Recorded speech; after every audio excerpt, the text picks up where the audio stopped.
Let the day settle. Let your breath slow. The world around you can wait its noise, its brightness, its endless list of things to do. Tonight, we leave that behind.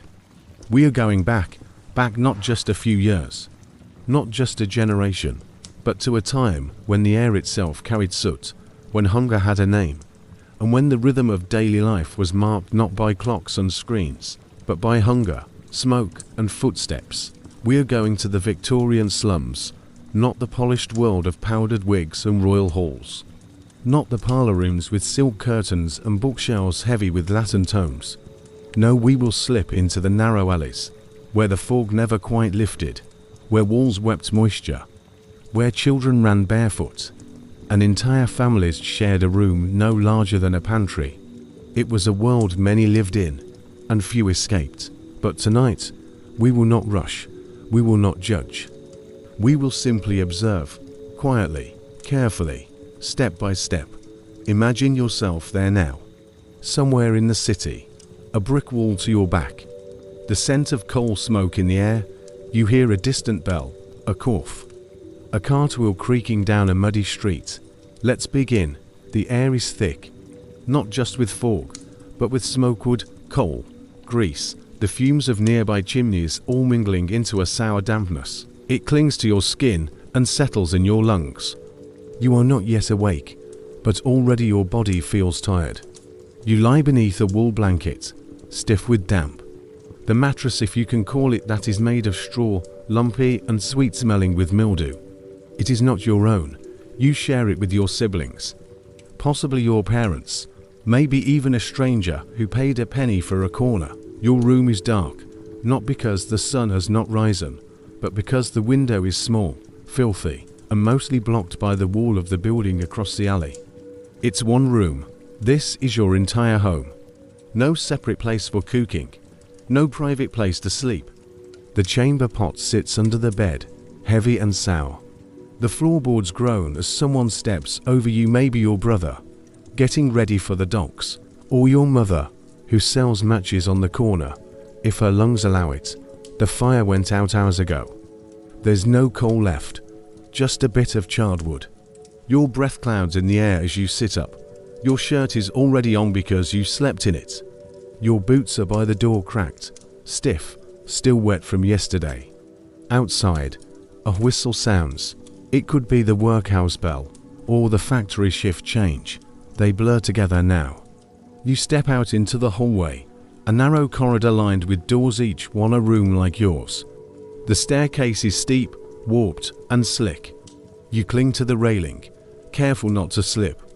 A broken ankle means weeks without work, weeks without food.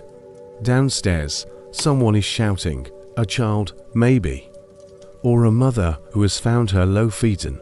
There is always noise here. The slums do not sleep, not really. Outside, the cobblestones are shiny with night rain, mud pools in the low spots. The gutters are full not just with water, but with slop, refuse, even the contents of last night's chamber pots. The smell is inescapable, but you no longer notice. Vendors are already setting up. A fishmonger lays out yesterday's catch, eyes glassy and yellow. A woman with no teeth sells bruised apples from a crate. The bread man passes with his cart, calling out prices no one can afford. You're hungry, always, not the kind of hunger that comes and goes, but the kind that sits behind your ribs, always waiting. If you're lucky, you'll earn a few pennies today. Maybe by cleaning boots, maybe by carting goods for the grocer, maybe by standing still long enough for someone to notice you're willing to work. Children pass by in groups. Some are barefoot. Some are already headed to the mill. Others hawk papers, their voices cracked from shouting. Cholera in the East End. One cries. The words are frightening, but also familiar. Illness is constant. The street is never dry. The air is never clear. Coughs echo from doorways. Babies wail from unseen cradles. Your own throat burns some mornings, but you do not complain. Complaining takes energy. At midday, the sun glows faintly through the grime on the buildings. You rest on a stone step. A man beside you lights a pipe. You ask the time. He shrugs. He doesn't know. Time is marked not by clocks, but by bells, stomachs, and routine. You drink from a shared tap. It's not clean, but it's better than nothing. You wipe your mouth with your sleeve. Across the alley, someone plays a tune on a tin whistle. Briefly, the slum feels alive. Music among misery. By evening, the fog thickens. The smell of fried onions and lard wafts from one window. Your mother is home.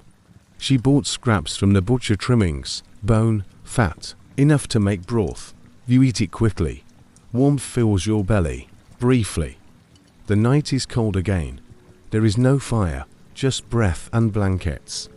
Your father snores. A child coughs. Someone cries softly. The walls are too thin for secrets. You close your eyes. Sleep comes not as peace, but as pause. Tomorrow, it begins again. Let the day begin again. Let the quiet return. You've walked the slum streets in silence. You've breathed its air and felt its dampness. Now, let's follow one child. Not a famous one. Not a name in books. Just one of thousands. He's small for his age. His bones are narrow. His shoulders sharp beneath a soot-stained shirt. He does not know how old he is. Maybe 7, maybe 9. No one kept track. Years pass like seasons in the fog. But he works now. That's what matters. His name is Thomas, though most people just call him Sweep. He sleeps in a corner of the room he shares with 4 others. The master, the man who owns his work lives upstairs. Thomas does not call him father. He calls him Sir. Or Master Riley, if he forgets and needs to show respect quickly. Before the sun rises, he's already moving. The coals are cold. His blanket, barely more than a sheet, is damp with his own breath. He rubs his eyes, finds his boots too large, held together with twine, and swallows what little is left of the bread from last night. Master Riley kicks the door open a few minutes later. No words, just the sound. Thomas and the others jump up. It's time. The streets are dark, but busy. Carts roll slowly through the mud. A constable leans against a post. Chimneys already smoke, rising from bakery ovens, lodging houses, and factories that never sleep. Their job is simple. Or rather, it is made to sound simple. They clean chimneys. But that means climbing inside them, squeezing through narrow, blackened shafts, scaling walls of soot and hot brick, reaching higher and higher until the brush pokes out the top, and the flue is cleared. Thomas is small, and that makes him valuable. The master gives him a stiff bristled brush, a soot cloth, and a warning not to get stuck. Again, the first house is on Baker Street. A large one. The maid opens the back door and turns her eyes away. No one wants to look too long. He slips inside, through the scullery, past a cook who mutters about ashes on the floor. The chimney is tall, narrow, warm. He ties the brush to a rope, loops it over his shoulder, and begins to climb. He moves slowly, careful not to fall. The bricks scrape his arms, the soot coats his lungs. He holds his breath when he can, but not for long. He can't see, but he knows the way. At the top, he clears the shaft. The brush breaks through into morning light, a small square of sky above him. For a moment, he stares, quiet, still. That square of blue is the most beautiful thing he's seen all week. But he must come down, and quickly. By the time he reaches the bottom, his arms ache. His lungs burn. He coughs up black. The cook hands him a crust of bread. He eats it into bites. Then it's off to the next house. And the next. And the next. Some days, it rains. And the soot turns to paste. Slippery. Suffocating. Some chimneys are still warm. The bricks burn his skin. If he cries, Master Riley says, better than being hungry, isn't it? He works until dusk. Sometimes later. The soot never fully leaves his skin. It crusts beneath his nails, settles in the corners of his eyes, itches in his hair. He dreams of falling. One day, he gets stuck. The chimney is too narrow. His shirt snags. His knees wedge in. He panics, can't breathe. The brush drops below him. He screams, but the walls swallow the sound. He is lucky that day. They break the bricks to pull him out. He does not go to work the next day. His chest hurts too much. He lies on the floor, wrapped in rags, watching smoke curl across the ceiling. But soon he returns, because he must. There are others like him, dozens, hundreds, some younger. Some with burns, some with twisted limbs from falls. No one keeps records. There are no plaques, but the chimneys of London, those tall, dark veins of the city, were cleared by hands like his. By knees scraped raw, by breath stolen early. When Thomas turns 12, he's too big to climb. Master Riley replaces him with another boy, smaller, quieter. Thomas finds other work. He sells coal, then rags, then matches. He grows older. But the soot never quite leaves him. His lungs are weak. His back bends early. But his story is one of millions, quiet, harsh, forgotten. Not a tragedy. Not a triumph. Just a life. One lived in the margins. One shaped by walls of smoke. Let your mind settle once again. The sounds of the slum grow faint, boots in the mud, a chimney boy's cough, the clatter of bread carts in narrow alleys. All fade now as we move deeper, not forward in time, but under it. Tonight, we descend not into cellars, but into layers of forgotten life, into walls that remember, beneath floorboards where dust still settles around the edges of old stories, into the silent spaces where mystery lingers and history begins to speak without words. We go where the archaeologists dig, not among temples, not in pyramids, but in the rubble of working-class London, in yards turned excavation sites, in drains beneath warehouses, in the corners of cellars sealed off by time. You might not expect to find history here, but the past does not only preserve palaces, it clings, quite stubbornly, to cracked teacups and broken combs. In London's East End, teams of researchers have scraped gently through brick and clay to unearth what was left behind in the poorest neighborhoods of the 1800s. Their finds tell quiet stories, not of kings, but of laundresses, match girls, dockers, children like Thomas. One dig uncovered hundreds of clay pipes. Many were snapped, stained, and discarded in gutters. But some were delicate, etched with initials, floral patterns, or the worn logo of a long-defunct tobacconist. Why so many? Because tobacco was cheap, and smoke helped push the hunger back. In the same site, archaeologists found a porcelain doll's head, its eyes painted with care, its mouth forever frozen in a faint smile. The rest of the body was gone, but the head remained, a child's treasure. Maybe lost, maybe given up. Nearby, they unearthed a boot sole, a glass button, and a tin matchbox with rusted hinges. All these fragments speak not of grand events, but of everyday survival. In one block scheduled for redevelopment, a sealed privy and outdoor toilet was carefully excavated. It held broken crockery, bones from soup, discarded corset stays, and medicine bottles with worn corks. Some had labels still intact: chlorodyne and opium-laced syrup for cough, Godfrey's cordial, another sedative, often used to quiet infants. These medicines dulled pain, eased sleep, or simply numbed hunger.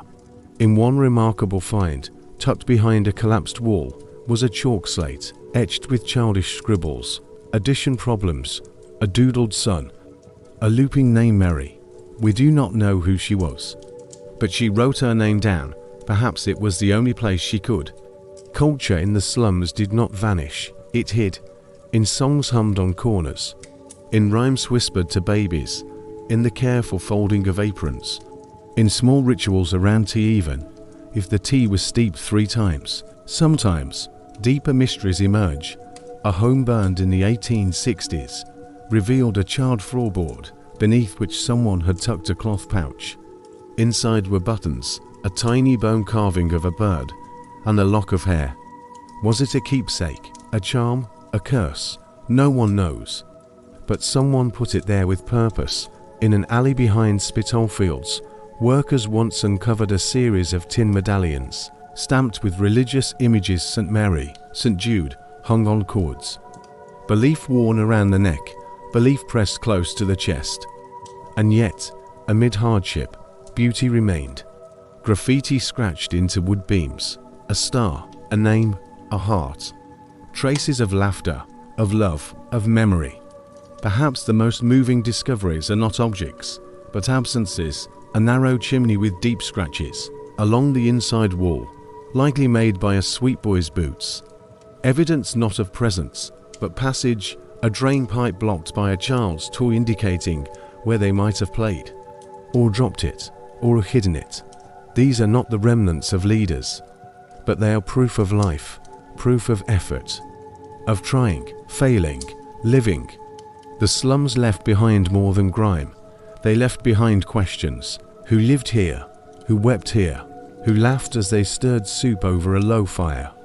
We may never know their names, but we know they were there. And now, as you rest, as your breath slows, remember, even silence holds stories, even dust remembers hands. Settle once again into stillness. Let the soot and shadows of the slums give way to something else, not cleaner, not brighter, but different, still London. Still the same century, but a world apart. The carriages roll more slowly here. The lamps are brighter. The streets wider. The people wear gloves. Tonight, we step into the contrast. We've walked the alleys where a single room holds 6 lives, where soup is stretched with water and coughs echo through damp wood. Now, we follow the thread up the hill too, where the homes have curtains, and silence is chosen, not imposed by exhaustion. Welcome to the other side of Victorian life. The distance between these worlds may be only a few streets, but it is also a lifetime of access, and air, and options. Imagine you are walking now in Kensington, or perhaps Bloomsbury. The year is the same, maybe 1854, but the cobblestones are clean. The fog is filtered through lace, and the boots are polished, not patched. Inside one townhouse, a woman reads by gaslight. Her parlour is quiet, save for the crackle of the fire. The air smells faintly of rose water. Her dress rustles as she moves a cascade of crinoline, stitched by hand, worn just for tea. She's alone, but not lonely.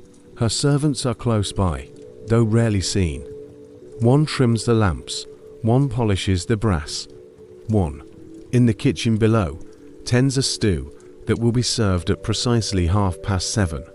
In this home, daily life is structured, measured, surfaces gleam.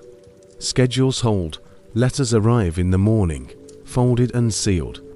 A calling card left by a neighbour, a bill paid by post, and yet, even here, the slum is not far. The fire she warms her hands by, fed with coal carried by a boy from the East End. The lace at her sleeve, stitched in a factory by girls named Ada and Nell, her boots. Cleaned at dawn by someone who cannot afford to own any. There is no wall between these worlds, only habit and silence. In the country homes of the elite, the contrast grows wider still. Imagine a manor in Sussex. The air is sharp with autumn. A hunt has just returned.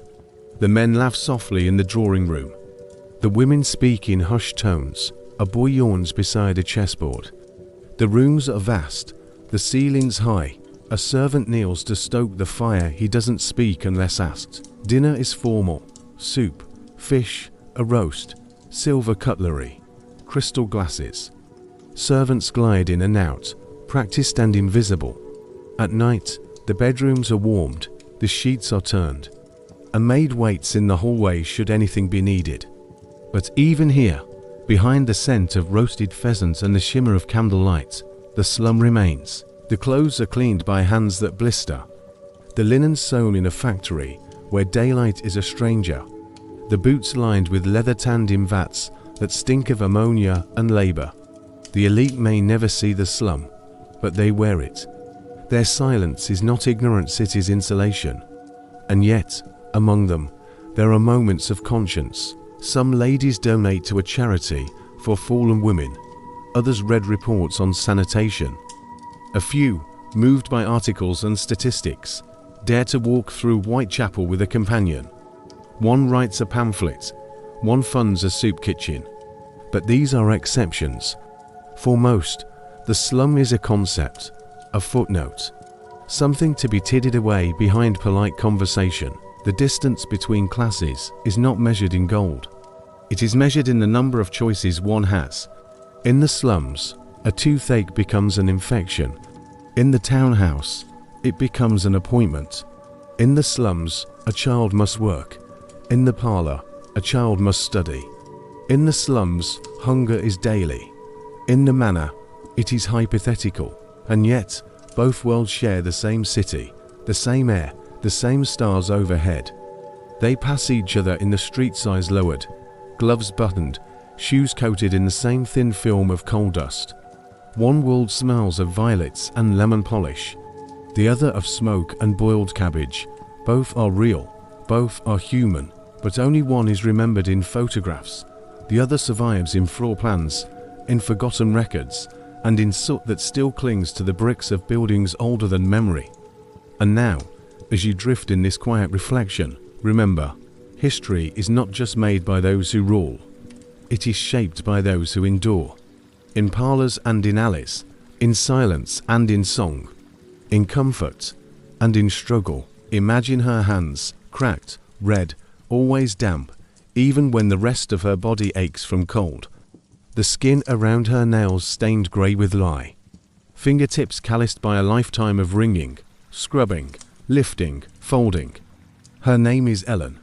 She lives in a narrow tenement with her two daughters, both thin, both quiet, her husband gone. Maybe lost to fever, or a worksite accident, or the slow slide into the Thames after drink took what was left. Ellen doesn't speak of it anymore. Every morning begins the same. Before the bell, before the bread cart rolls by, before the city's factories shudder to life, Ellen is already awake, already pouring water into a dented tin kettle, already pulling ash from the stove, adding fresh coals she's bartered for, washing days every day, because there is always more. She washes for others, not herself. The house next door, the seamstress 3 doors down, the clergyman's widow across the yard, even the policeman's shirts, neatly folded, their brass buttons laid carefully aside. She takes pride in the work, quiet pride, but pride nonetheless. The routine is as harsh as it is precise. First, the soap garments laid in cold water, thick with soap flakes, crushed chalk, and a pinch of soda, if she can spare it. She stirs with a stick, old and smooth from use. Then the scrubber wooden washboard leaned against the basin, sleeves and hems ground over it with steady, aching pressure. She sings sometimes, softly, not for joy, but for rhythm. Next, the boiler great black pot filled with water, balanced over flames. Steam rises, the smell of soap, sweat, and cloth hangs thick in the air. She coughs, wipes her forehead with a wet sleeve. She checks the time by the angle of light through the one clean pane of glass. Her daughters help when they can. One folds. The other stirs the next basin. Neither smiles, but neither complains. They know what must be done. In between, Ellen mends buttons, torn seams, fraying cuffs. She has one needle. It has bent slightly over time. But still, it works. By midday, the laundry lines are heavy. Damp sheets flutter like pale ghosts above the alley. Shirts stiff with starch, stockings pegged by their toes. Then come the deliveries, folded bundles wrapped in old linen, tied with twine. She carries them in a wicker basket, the handle worn thin. Sometimes she receives a coin, sometimes a crust, sometimes just a nod. She doesn't wait long, there is more to do. The basin must be emptied, the floor scrubbed, the stove cleared, the linens ironed. The iron is heavy solid metal, heated on the fire, its handle wrapped in cloth to prevent burns. But still, she blisters, and always, the water. Water fetched by hand, carried in sloshing buckets up narrow stairs, spilled on floors, soaked into skirts. Never warm enough, never clean enough, but always necessary. When evening comes, Ellen eats what is left, bread soaked in tea, or a thin stew made with potato peelings and marrow bones.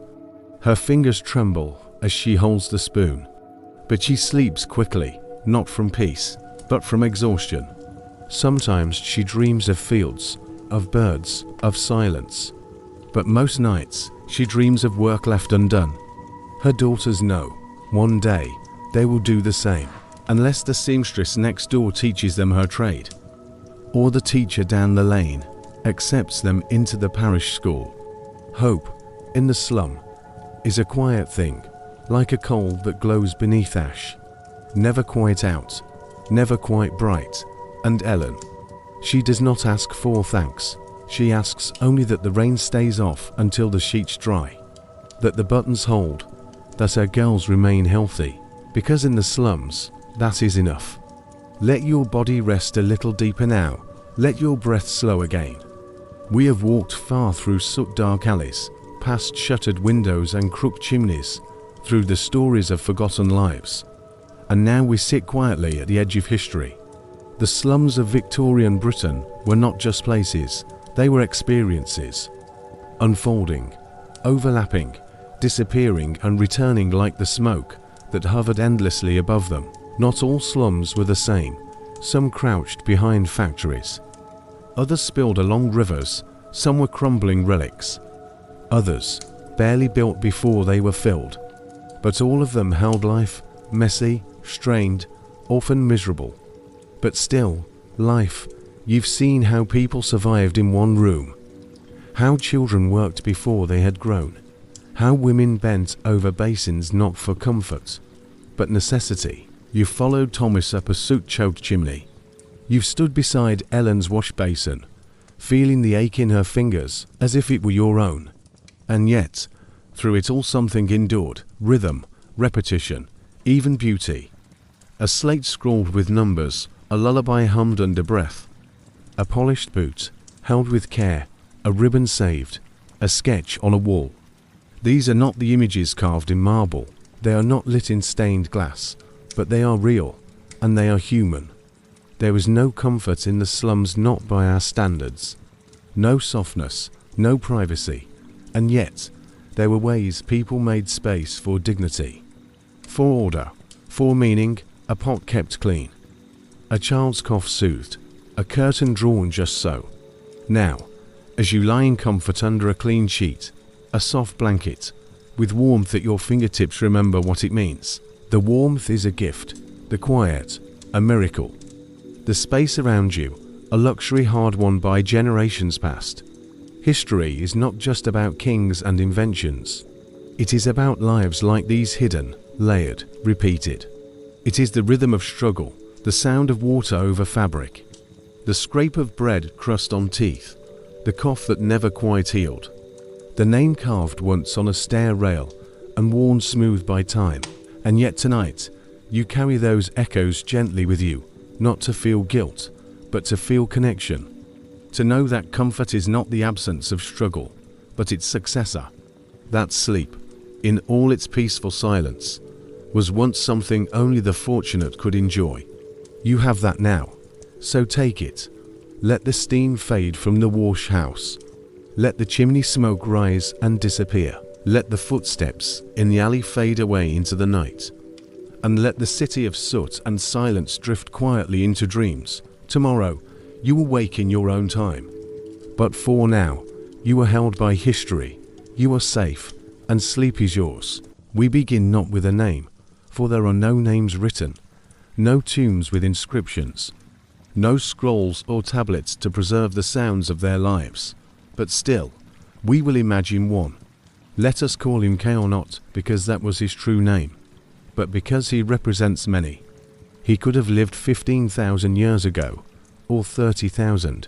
He might have walked the frozen steppes of Ice Age Europe, the humid forests of what is now Indonesia, or the sunburned savannas of Africa. K was born in a shelter of hides and woven bark, beside a fire that never fully went out. He was born small and weak, his cries thin, his skin delicate. But he was not alone. His mother wrapped him in fur and pressed him to her chest. The women of the group surrounded her not with ceremony, but with practiced care. Birth was frequent and dangerous. Kel's earliest years passed without memory, carried on his mother's back, shaded by her body, fed by her hand. He learned the sounds of the group long before he understood them. Low murmurs, warning grunts, the sudden silence when danger approached. As he grew, Cale crawled through dirt and bone. He learned what not to eat the hard way. He learned what stung, what scratched, what could not be touched. He mimicked those around him. He watched the hands that shaped flint, that bound fibers, that lit sparks with stone. His childhood was not filled with play in the way we know it. There were games, yes, but they were lessons wrapped in movement, throwing sticks, hiding in tall grass, running in silence. These were not just pastimes. They were preparation. By the time Cale could speak clearly, he knew the path of the deer by its droppings. He knew how to spot a snake beneath a rock. He knew that fire must always be respected and never wasted. At 10, he followed the hunters, not to kill, but to watch. His father was one of them, tall, quiet, and scarred. His movements were slow, deliberate, careful. The group moved like shadows, no words, only gestures. A glance, a raised eyebrow, a flick of the hand. The hunt was long, days, sometimes. They followed trails invisible to untrained eyes. The wind was their ally, the sun, their guide. The cold, their constant companion. Cale learned how to track a wounded animal, how to approach without being seen, how to finish the job quickly, without cruelty, but without hesitation. When he killed his first deer, there was no feast, no cheering, only a nod. A small piece of the liver was placed in his hands. He ate it raw, as the others had done before him. A quiet ritual of welcome. He was no longer a boy. Seasons changed. Ice came and went. Cale's hair grew longer. His shoulders broadened. He became a man. He took a mate not through ceremony, but through understanding. They shared food, shared fire, shared warmth. She was strong, quiet, and skilled. Her name is lost, too, but we can imagine her moving through the tall grass, her hands stained with berry juice, her arms cradling their first child. Cale was not a hero. He did not invent fire or slay a mammoth with a single throw. But he was skilled, dependable. He shaped arrowheads so finely that others sought his help. He knew how to twist sinew into cords that would not snap. His words were few, but when he spoke, others listened. One winter, the snow came early. Thick, blinding, bitter, food was scarce. Cale led a group to a distant valley, where deer had been seen the year before. The journey was hard.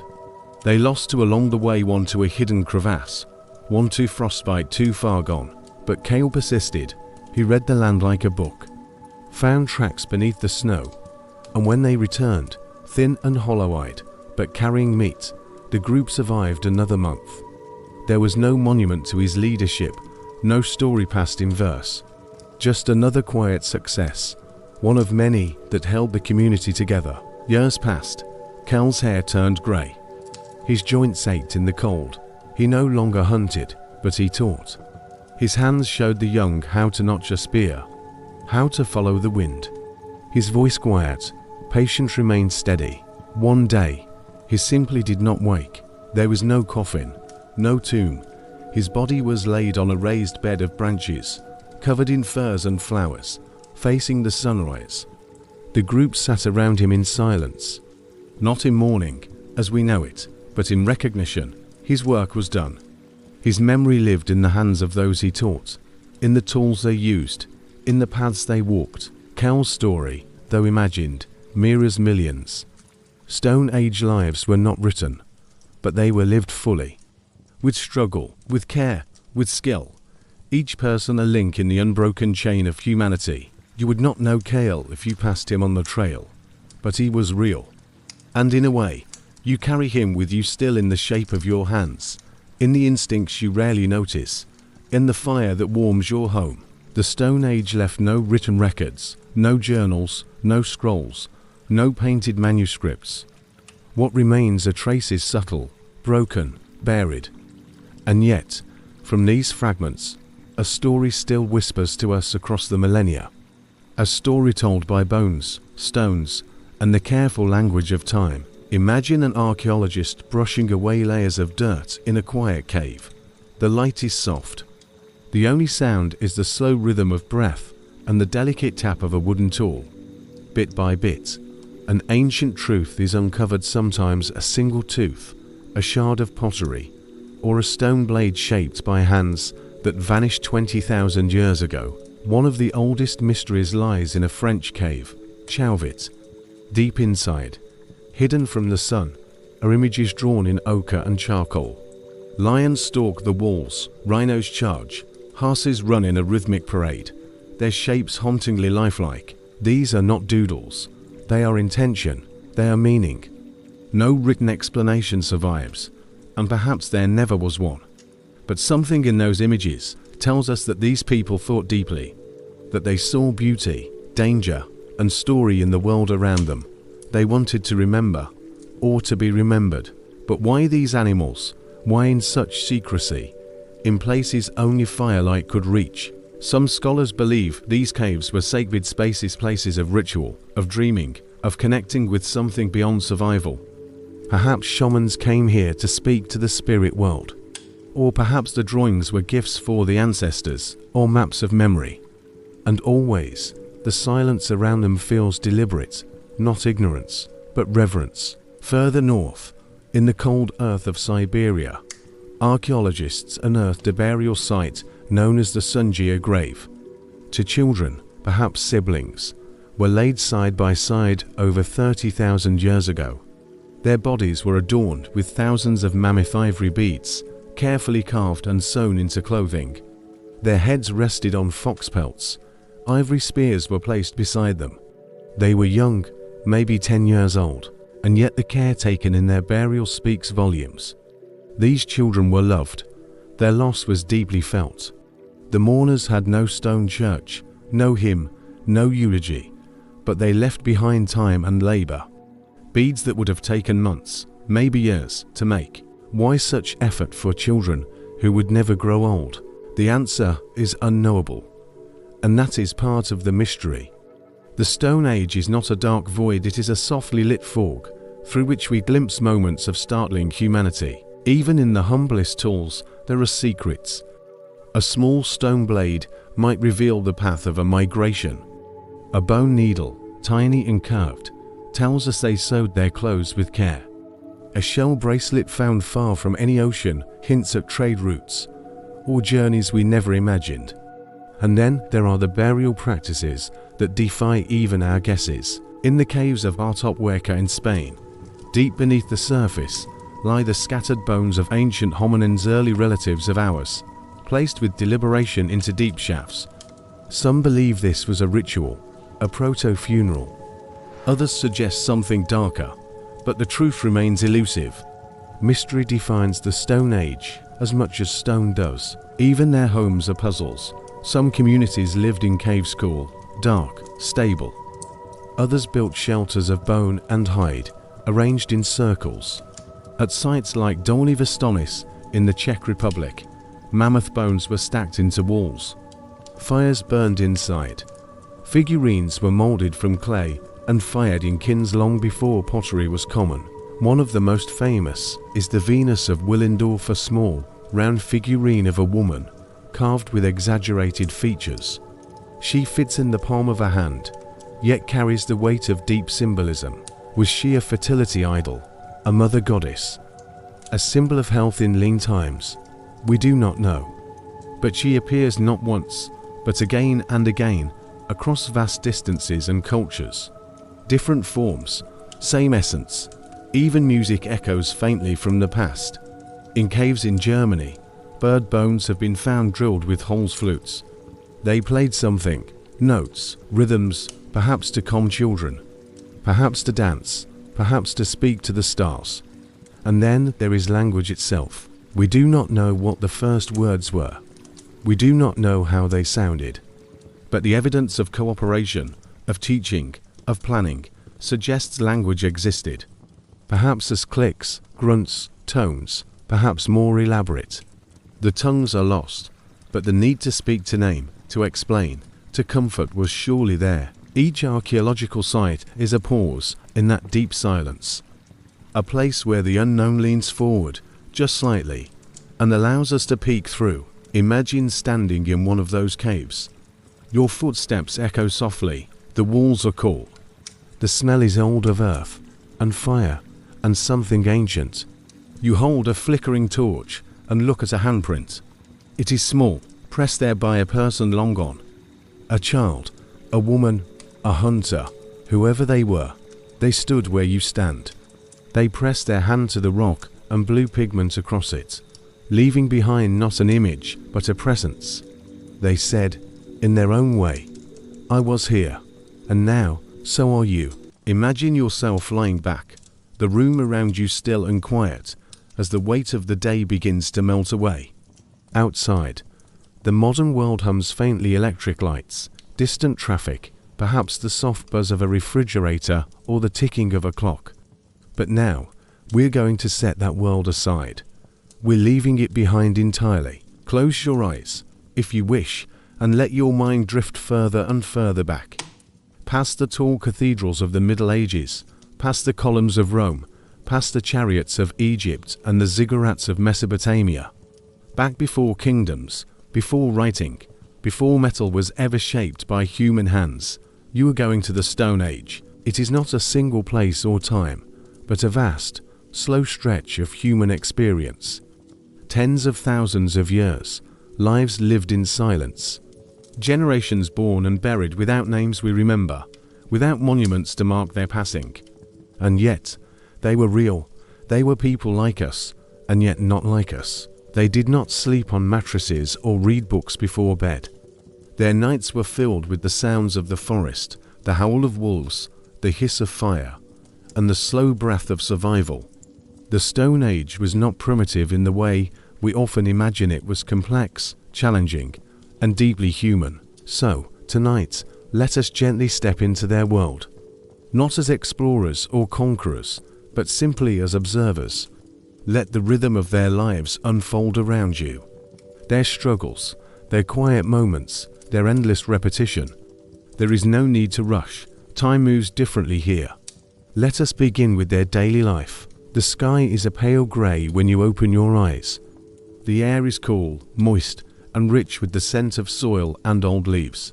You lie beneath a canopy of woven reeds and furs, or perhaps in the shallow mouth of a cave, the stone behind you rough and cool. There is no mattress beneath you, only a thick mat of moss, animal skins, or dry grasses carefully arranged. Your body is sore, not injured, but worn, because comfort, in this world, is fleeting. Outside, the first birds have begun to sing. Their calls are sharp, clear, and instinctive. There is no alarm clock, but the natural world is always on time. You stir not because you want to, but because the group has begun to move. In the Stone Age, sleep was precious, but survival was priority. The fire, if it still smoulders, is now little more than a glow. You see a few older members of the group, those too old to hunt, or gather prodding the embers, feeding them dry twigs with practiced care. Fire is life. It gives heat. It protects. It cooks. There is no coffee, no tea, no kitchen. Hunger, if you feel it, is a constant. Your first thought is, where will today's food come from? You reach for a small blade, perhaps made of flint, smooth on one side, chipped sharp on the other. It was crafted by someone in the group, maybe even by you. Tools are precious. A single lost knife might mean someone starves. You tuck it into a pouch at your waist, tied with twine. The air is clearer now. Morning mist clings to the edges of trees. The world is quiet, but not still. Leaves shift. Insects hum. Somewhere in the distance, something large cracks a branch. Is it prey? Is it predator? You don't know yet. The group splits for the day's work. The strongest and fastest go to hunt. Spears are carried carefully long, wooden shafts with stone tips, hardened in fire, tied with sinew. The rest scatter to gather roots, berries, nuts, always aware, always cautious. Children, if they can walk, go too. There is no school, no toys, no playground, but there is always learning. Every step teaches how to listen, how to smell, how to tell good food from poison. The elders do not lecture, they show, and the young watch. If you are near a river, you might wade in. The water is cold, but clean. You scoop out clams, search for fish, maybe even check the traps set the day before. Woven baskets weighted with stones. Lunch, if you find it, is simple. Raw roots, scraped and eaten, berries crushed in your palm. A small piece of dried meat, shared among many. No spices, no sauces, only sustenance. You notice how much you use your hands. For everything, no forks or knives. You break. You dig, you hold, you build. As the sun rises higher, the day warms. You sweat, you itch, mosquitoes bite. Your clothes, if you wear any, are stitched from animal skins. Rough, not tailored, they chafe, but they protect. Sometimes the group moves. Nomadic life is like that. Camps are made and remade. Tents built from branches and hides. Fires ringed with stone. You never stay long. The land provides, but not forever. The afternoon is quieter. If there's a kill, it's butchered carefully. Skin peeled, meat carved, nothing wasted. Even the bones are split for marrow. Fat is saved, tendons dried into cords. The fire hisses with grease, children nap in the shade. The old sit in a circle, murmuring stories. Oral memory is the only library. Every tale passed down is survival knowledge wrapped in rhythm and metaphor. You listen without realizing it. A story about the bear hunt, about the lightning strike that felled a tree, about the spirit in the cave that watches over the tribe. You feel the ache in your muscles settle into something deeper, a constant struggle, not one of epic battles or great inventions, but of repetition. The same needs every day, the same work, the same risks. As evening returns, the shadows stretch long. The group gathers again, faces smeared with dirt and smoke. Hands blistered, eyes wary but alive. The fire is lit stronger now, flames dance. They are hypnotic, comforting, dangerous, sacred. You eat together, quietly. You don't speak much, but you're not alone. The group is everything. You depend on one another. Trust is not a feeling, it's a necessity. Someone hums a song. It has no words. It is old, older than language. A melody of rhythm and time. The stars appear, one by one. You recognize them not by name, but by place. They guide migration. They tell stories. They mark the seasons. You wrap yourself again in fur. You close your eyes. And for a while, there is peace. Not safety, not comfort, but peace. The rhythm of their lives, the silence of their world, and the endless repetition of being human before history even began. In our modern world, status is visible: watches, titles, homes, bank accounts. But in the Stone Age, social standing was woven more subtly into the rhythm of daily life. In a small band of foragers or early farmers, one's worth was often measured by usefulness, not through speeches or commands, but through the way others watched when they moved, waited when they spoke. Could you track game through shifting wind? Could you remember the places where tubers grew thick? Could your hands shape tools that endured? And yet, when she begins to hum a story, the children hush. The hunters pause, because her memory is the tribe's memory. In a world where life was short, reaching old age was not only rare, but deeply meaningful. A strong young woman might lead a hunting party. A quiet man, skilled in flint knapping, might be deferred to when crafting blades. Leadership was likely situational, a consensus, not a command. An elder had survived many winters, had seen floods and droughts, had buried kin and raised generations. Whatever the reason, the materials he took to the grave were a message to the living. Not all lives were weighed the same. There were no kings, no castles, no coins. And yet, inequality was not unknown, nor was respect, nor leadership.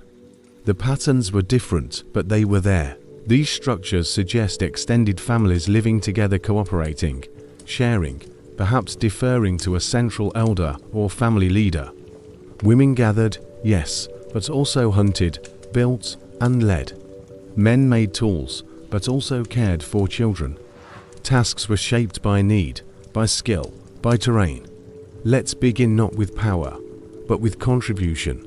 Figurines like the Venus statues suggest reverence for fertility, for motherhood, for continuity, but perhaps also for mystery, for strength, for the unseen. The group needed many things to survive: food, safety, knowledge, care. Those who provided these consistently earned quiet reverence. Elders, in particular, held a unique place. Conflict was dangerous. A fractured group could not hunt, could not survive a bad harvest or a cold winter, and so compromise was likely constant in how infants were cradled with care, in how broken bones healed, evidence that someone fed and protected the injured long enough for recovery. Disputes resolved through slow talk, or through separation when talk failed. They are human constants, shaped by the brain, not by the age. A child born during a warm spell had a better chance than one born into drought. A family with good flint and access to water thrived more easily than one without. Imagine an old woman sitting beside a fire. Her back is bent, her eyes cloudy. A healer might be a woman with herbs in her pouch and scars on her arms. A shaman might be a man who fasted alone 4 days, returning with a story of dreams. Shells from the sea found their way to inland homes. Remember, though you would not last a day in the Stone Age, because of weakness, but because the demands were constant, you are the product of those who did. These items were not simply beautiful. They were tokens of contact, of exchange, of something beyond mere survival. Most of human history took place before a single word was written down. Before cities, before clocks, it was life lived close to the land, to danger, and to one another. Social roles often grew from age and skill, not wealth or birth. In your quiet moments, in your stories, in your stillness and artificial light, remember the silence that came before. The silence of a cave after the fire dies, the silence of snow falling on a shelter made of bone, the silence of a child learning, watching, waiting. You've met a man with no name, yet a life full of meaning. You've listened to whispers etched in bone and ash. You still carry the memory of fire in your gaze. Let the rhythm of ancient life, the footsteps, the fire crackles, the wind through bare branches settle into the back of your mind.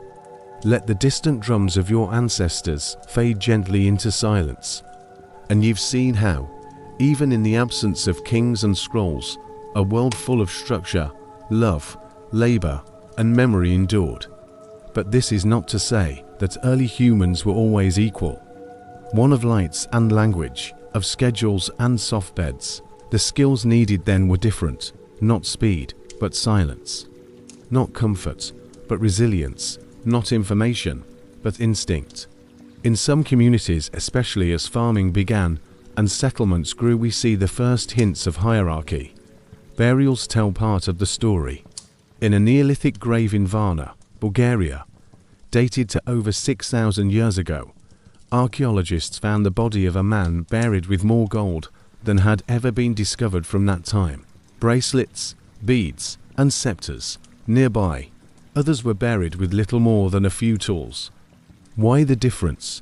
It suggests something had begun to shift.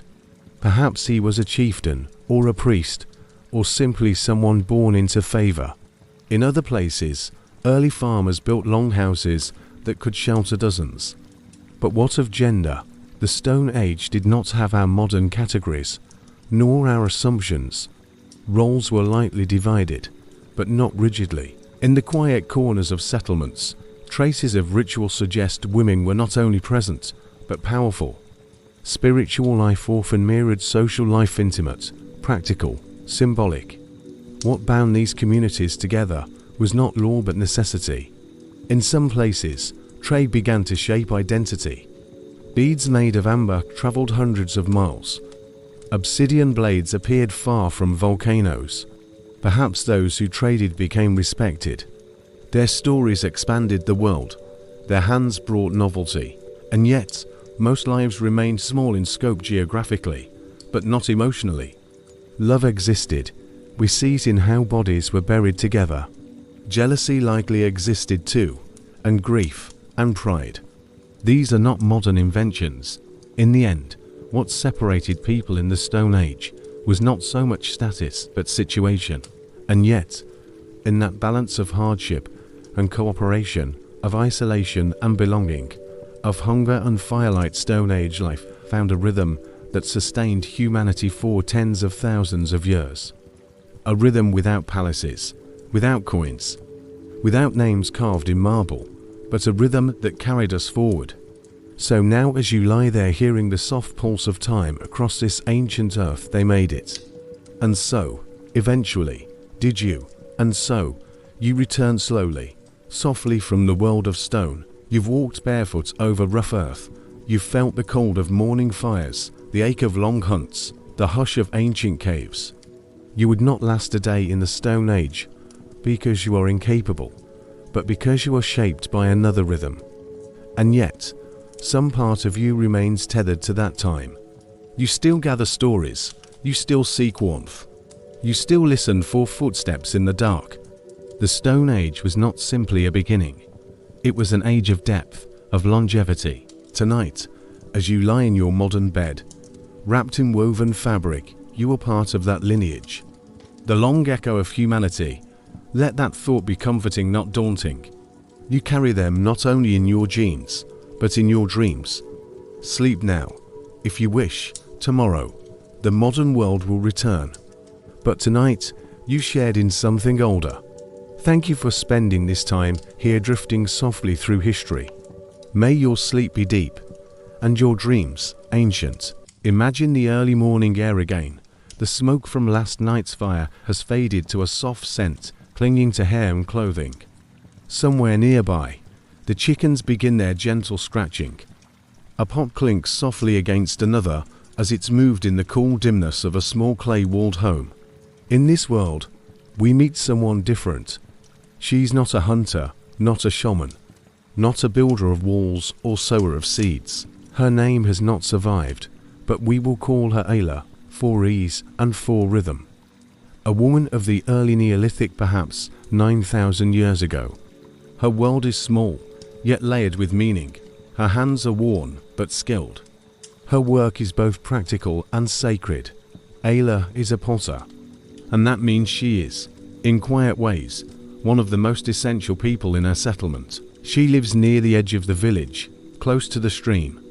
Her home is low, square, and quiet. Inside, bundles of dried reeds hang from the ceiling. Clay dust rests like a soft skin on the packed floor. In the corner is a pile of half-shaped pots, still damp, waiting to dry. Each day begins the same.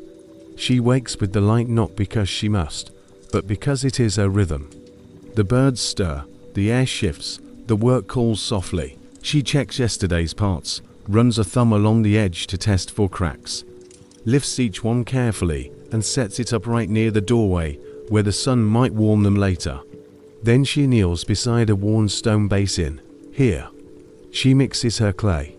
Water drawn by hand from the stream, earth sifted with care. She adds straw, crushed shells, ash, whatever the season provides. The recipe is not written, but remembered. She works in silence. Her fingers press and pull, turning the soft earth into form. Her palms shape walls, her knuckles smooth edges. No wheel, just hands, just time. Each pot takes hours, though it may not seem so. Each one must balance usefulness and beauty. A rim wide enough to scoop, a body strong enough to survive fire. A curve pleasing to the eye. As she shapes, her children sometimes sit nearby. One draws in the dust with a stick, another naps beside the wall. Her daughter watches her hands, trying to mimic the movement. Ayla does not speak, but the lesson is passed all the same. By midday, the sun warms the drying pots. She moves slowly, checking each one. She sets a few aside too thin, or cracked from uneven shaping. They will return to the earth. Nothing is wasted.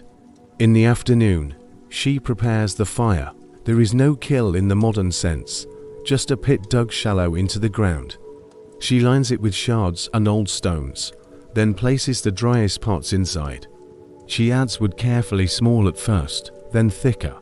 She waits for the wind to settle. When the flames begin, she tends them, not with tools, but with experience, feeding slowly, fanning gently, listening. The firing takes hours.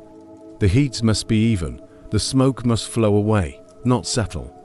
A bad fire means weak parts, or worse, broken ones. As dusk falls, she lets the flames die.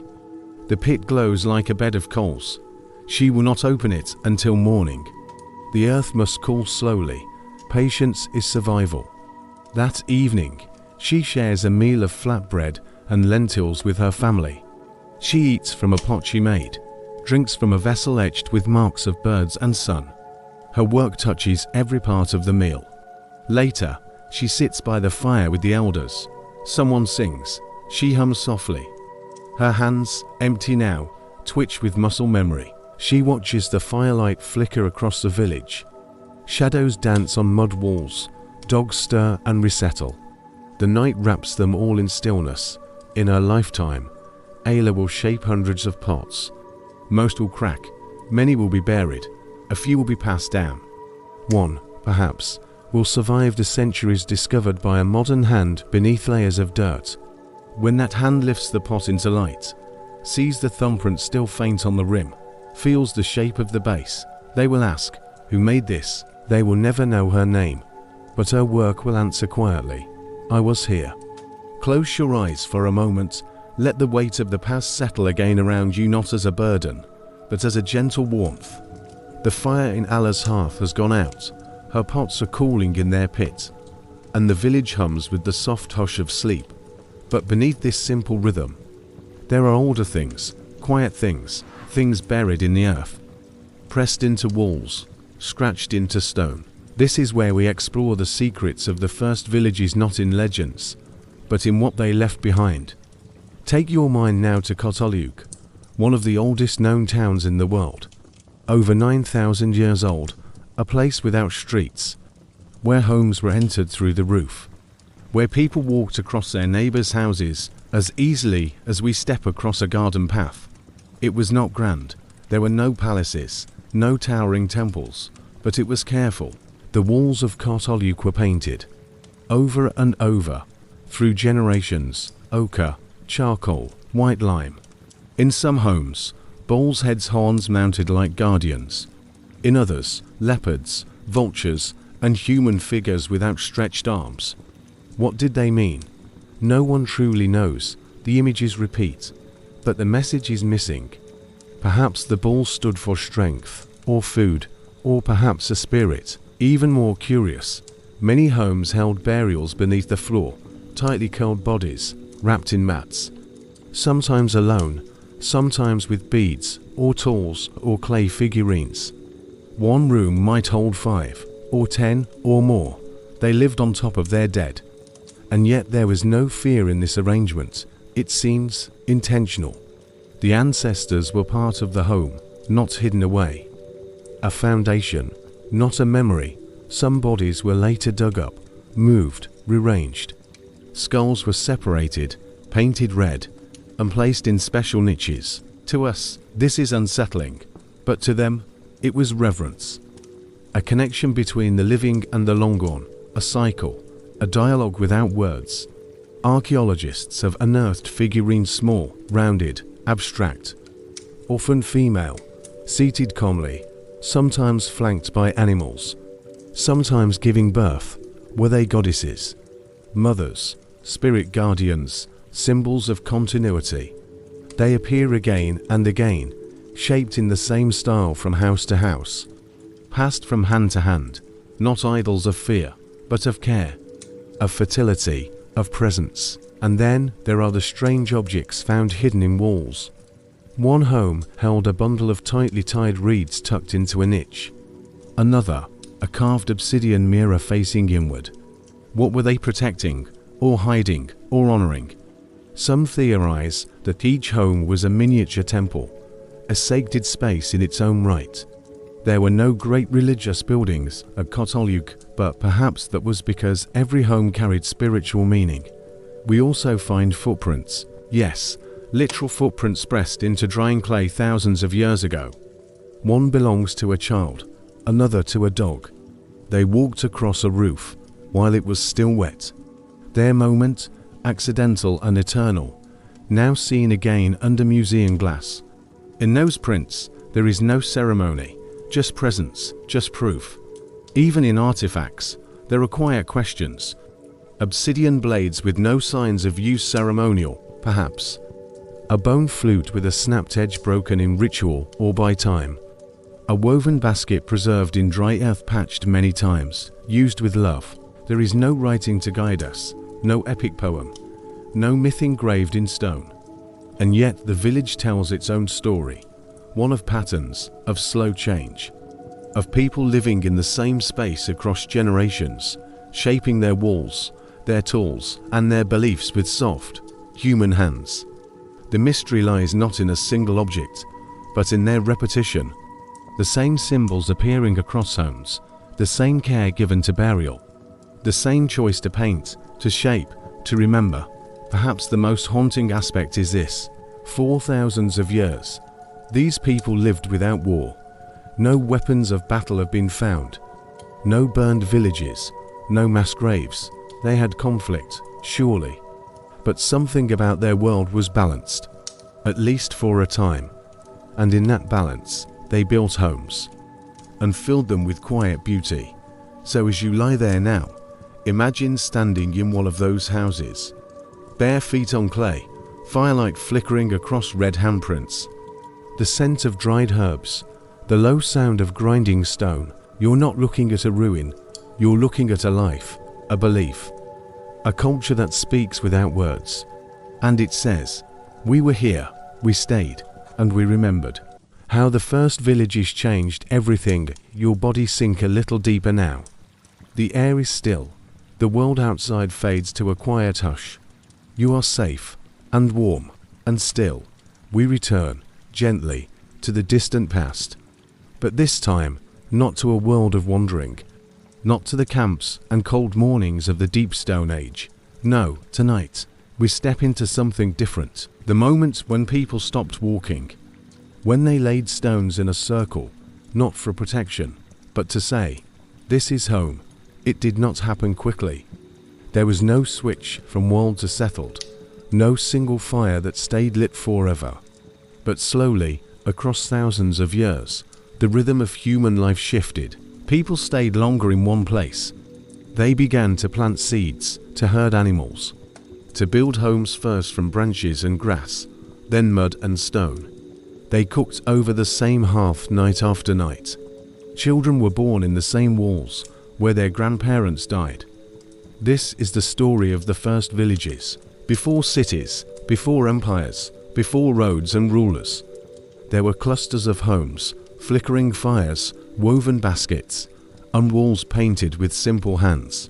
And in those early villages, life was no longer just about survival. It was about repetition, routine, rhythm.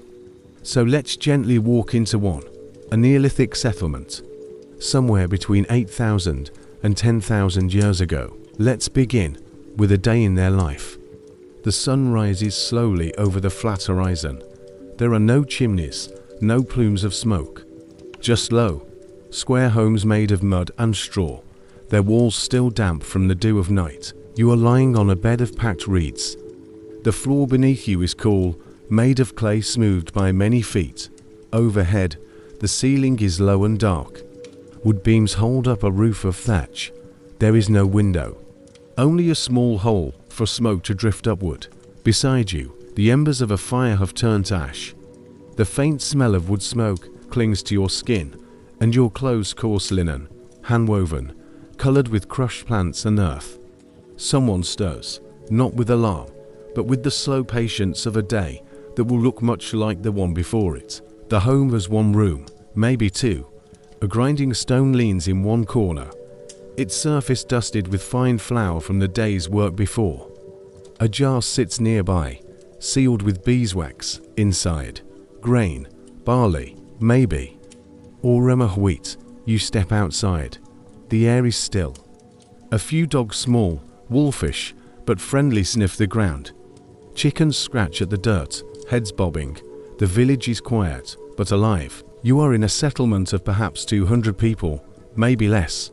The houses are close together, clustered like stones in a riverbed.